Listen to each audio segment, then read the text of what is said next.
First of all, chickens are very intelligent, despite what people think. Watch this. I want my red chickens only, just the red ones. Come on. Come on, red chickens, come on. All right, of course there's other chickens out there. You'll notice. That's how smart they are. Okay, so I've devoted half of my backyard to raising these guys. I have 11 hens, no roosters anymore, because I have neighbors. And I don't like to be woken up by crowing either. Now, here's some of the things I need for chickens. Gotta have some shavings for clean bedding and where they lay eggs. Gotta have some oyster shell there so that when they eat that, they have more calcium, so they have thicker eggs, so the eggs don't break so easily. This is called scratch. This is junk food for chickens. This is how I get them back into their coops at night. If I don't want to wait for them, which is about 9 o'clock, before they all go into their coops and roost, sometimes I want to go to bed at 8. I often want to go to bed at 8. I'll just throw some of that in there. And yeah, they all run in. There's the actual chicken food, chicken feed. So let's see what's going on with these ladies. Hey guys, notice they're very tame and they're very happy. I have a 6-foot fence here, but they don't jump over it. They could. Oops. Watch out. They could jump over it. Some of them could. These guys actually, I clipped their right wings so that they would be in balance so that they couldn't fly. They could probably still do it, but it makes it tougher for them. Now I do have younger ones. Like that Americana right there. She's gonna lay blue eggs. And I have, see that hairy footed black one right there? Or furry footed, or I guess feathery footed. She's gonna lay brown eggs, I believe. The white hen right there, she's gonna lay white eggs. She is called a leghorn. Her name is Foghorn. Of course. This is the inside of a coop. We got the laying box, we've got food, place where they can hang out when they need to. They come here at night. Half of them come here at night, the other half go to that one. I had one group of 6 chickens, these 6 reds, originally, and I decided I wanted more with different colored eggs. Actually, the wife decided that. So we got more. Let's see what's going on here. Oh, we got somebody laying an egg. All right. Hey, girl, what's up? What's up? What is up? Okay, watch out. I'll just leave that open. This one is pecking my foot. She thinks my feet have worms on them. Oh, you're mean. Yes. Yes, pecking the feet. Okay, so what they also have to have is that granite right there. That goes into their gullet and it allows them to digest hard seeds and whatnot. Yeah. Hello. Ow, you're mean. You're a meanie. I'm gonna pull your tail. Okay, anyway. One thing they really like is when you turn these things, turn over rocks and get so that they can get to the bugs. Ready? Okay, bug time, bug time, bug time. So yeah, most of the time they all just kind of run over here when I do that. This is how they're fed water. I put 2-liter plastic bottles with ice in each one because it's hot, it's summer. They peck at this and the water comes out. And that is really clean, actually. A clean way of doing it. There is another Americana and her name is Baldy. She kind of looks like a bald eagle.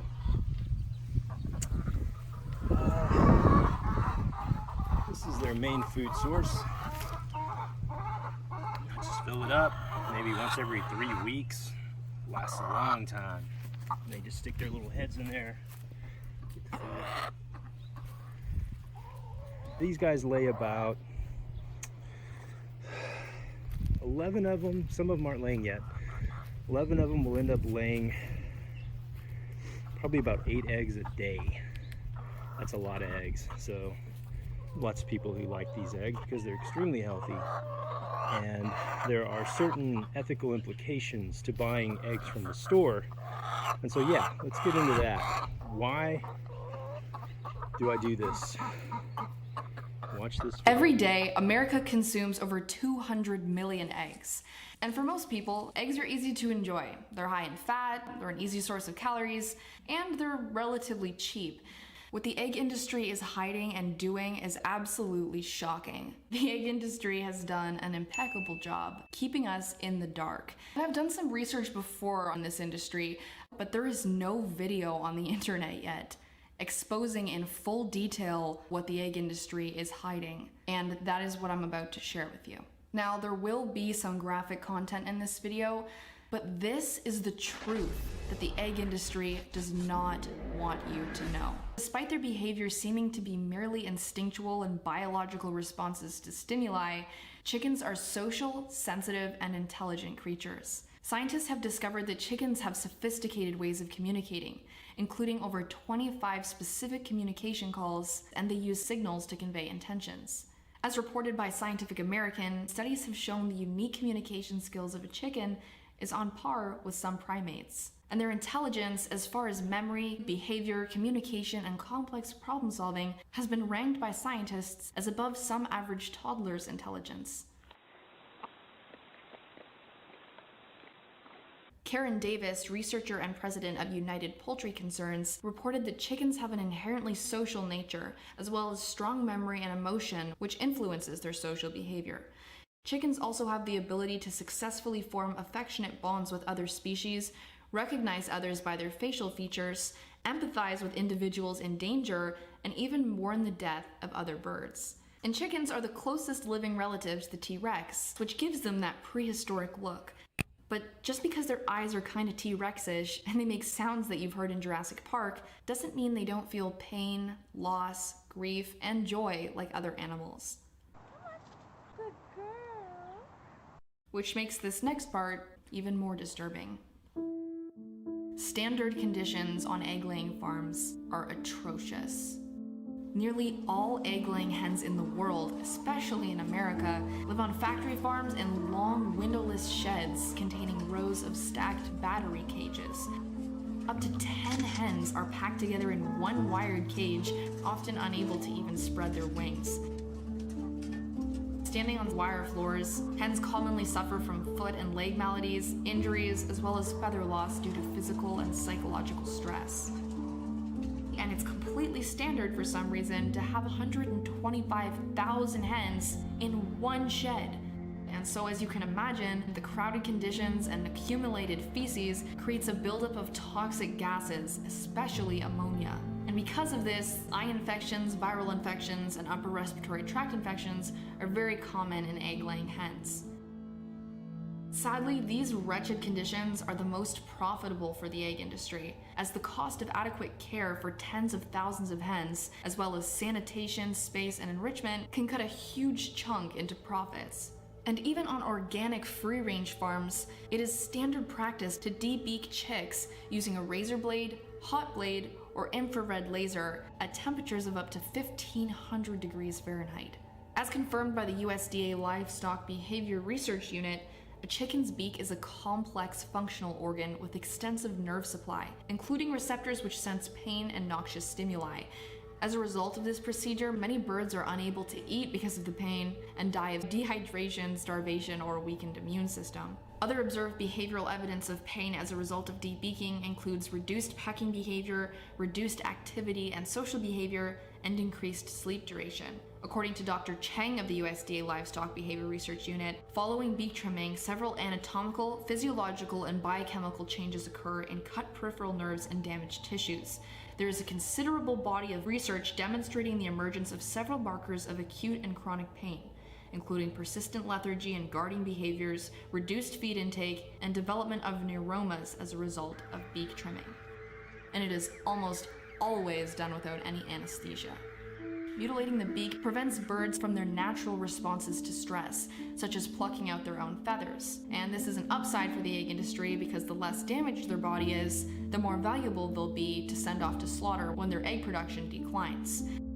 And as today's egg-laying hens rapidly lose nutrients and calcium to constantly produce eggs, they have a natural tendency to consume their own eggs as an attempt to replenish that nutrients. And of course, mutilating the beak also prevents this behavior, which is another upside for the industry, because those eggs are for sale.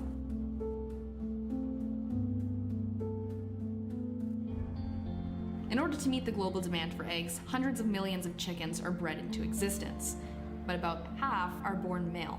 And since male chickens, or roosters, do not lay eggs, and egg-laying breeds do not grow fast or large enough for economically ideal meat production, they are simply discarded. They are either ground up alive or discarded in garbage bags where they die of suffocation.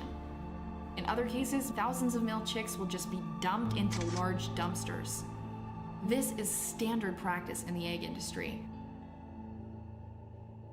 One of the most shocking facts I uncovered is that it's pretty standard to starve hens in order to shock their bodies into a rapid egg-laying cycle. According to the US Department of Agriculture, at any given time, over 6 million egg-laying hens in the United States are being systematically starved in their cages. You see, after just about 8 to 12 months, the hen's egg production will start to decrease. And in order to increase profits, or when the cost of replacing the hens is not profitable, birds will be forced to endure as many last rounds of heavy egg laying as they can. And so they are put through a process known as forced molting, which involves starving the hens for up to 18 days, keeping them in the dark, and denying them of water. This shocks their bodies into a rapid, intense egg-laying cycle, which for the industry is great because we don't have to feed them and we get more eggs. To trigger the physiological shock of forced molt, a University of California poultry researcher, Donald Bell, recommends the removal of all food for no less than 5 days and as long as 14 days. You see, this allows egg producers to get the most eggs out of their hens, or as they say, the best bang for their buck. Of course, many birds die during this process, and those who live are often forced molted 2 or 3 more times. Animal scientist from Scotland, Dr. Peter Dunn, states that hens in the United States are forced molted until their combs turn blue. And the newest form of forced molting to achieve the highest egg production from hens is done by just feeding them nutrient-deficient filler food. This is not a legal problem for egg producers, because like all industrial farmed birds, hens are not protected by the Animal Welfare Act or the Federal Humane Slaughter Act. The natural lifespan of a chicken is 10 to 20 years, but in the egg industry, most hens are killed at just 1.5 years of age. After an average of 12 to 16 months of rapid egg production, the hens are classified as spent hens and are disposed of or sent off to slaughter. They usually end up in canned soups, chicken pot pies, or other chicken products in which their bodies can be shredded to hide bruises and deformities from consumers. Even on the highest quality, humane, organic, and free-range farms, when a hen's egg production decreases and it is no longer profitable to keep her alive, she will be killed, and her flesh will be sold. For the tens of thousands of hens that are too deformed, do not have enough muscle tissue, or are already dead, alternative methods of disposal include grinding the birds alive, gassing them, or dumping them into landfills. Again, chickens are not protected by the Humane Slaughter Act. In one notorious case of cruelty in February 2003 at Ward Egg Ranch in San Diego County, approximately 15,000 spent egg-laying hens were tossed alive into a wood chipping machine to dispose of them. Despite outcry from the public, the district attorney declined to prosecute the owners of the egg farm, calling the use of a wood chipper to kill hens a common industry practice. The egg industry also uses the Jet Pro system to turn spent hens into animal feed. As described in the Farm Journal Feedstuffs, company trucks enter egg-laying operations, pick up the birds, and grind them up on site in a portable grinder. The ground-up hens are then put through Jet Pro's extruder texturizer, the Pellet Pro. The processed pellets made up of dead hens are then sold to be fed to livestock, including cows, pigs, and other hens. Just like the meat and dairy industry, the egg industry is a profit-driven business, and its advertisements have one goal: to keep you as a loyal customer. And you may be thinking, what about organic and free range? Part of the industry's deceptive marketing to make people feel more comfortable with exploiting these creatures is the rise in free range and cage-free labeling. Did you know that keeping 20,000 hens in one shed still counts as free range? According to the USDA, to have a poultry operation certified as free range, producers must demonstrate to the agency that the poultry has been allowed access to the outside. This can mean as little as one small opening in a dark shed of 20,000 hens. Furthermore, egg producers are allowed to print images of happy hens on green pastures onto egg cartons, even if their hens are actually living in tiny, dark cages. For example, just this June of 2015, the Humane Society of the United States released an undercover investigation into one of Costco's egg suppliers, whose egg cartons display imagery of happy hens in the grass. Their investigation revealed thousands of hens crammed into tiny battery cages. Many were suffering injury, illness, severe feather loss, as well as dozens of decomposing dead birds. Similar cases have been uncovered by activists, including Animal Liberation Victoria, who exposed this free-range egg facility.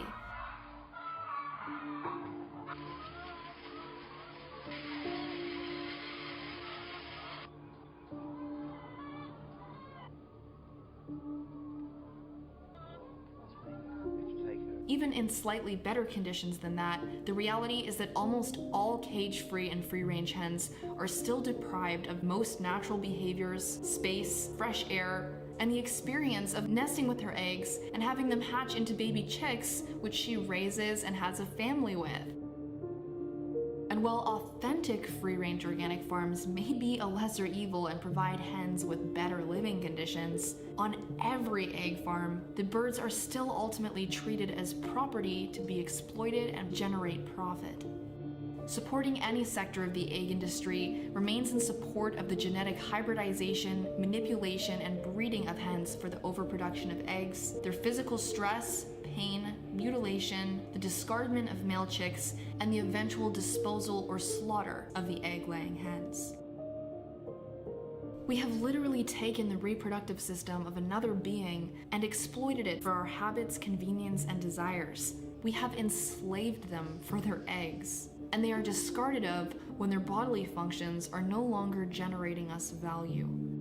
Supporting the egg industry is supporting the immense exploitation, violation, and violence towards innocent, sensitive creatures. Ultimately, the egg industry is the meat industry, and it is cruel. Thank you so much for watching, and please share this video with family, friends, your classroom, and on social media.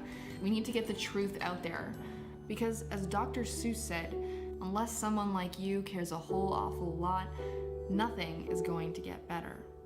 It's not.